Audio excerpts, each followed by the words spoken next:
Is how to change your voice on Discord mobile using popular voice changer apps like Voice Mode or Soundboard. The process is simple, but there are a few important things you need to know. So let's get started. First, launch your App Store or Play Store and then download this app, Voice Mode or the Soundboard. After you install the app, launch it. Now tap on three-line menu in the top corner and sign in or create a new account.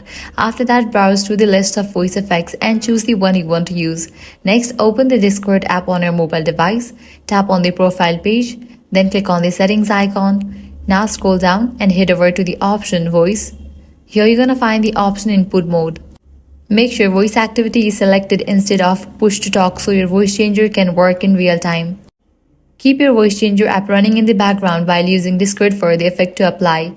Here are a few important things to remember. Voice Mode Mobile does not integrate directly with Discord, same way it does on PC. To use voice effects in real time, you might need to rely on a screen recording app that captures mic input or use a Bluetooth microphone while voice mode is active. And for the smoothest experience, using voice mode on a PC will always give you the best results. That's it for this video. If this guide helped you out, do not forget to like, share, and subscribe.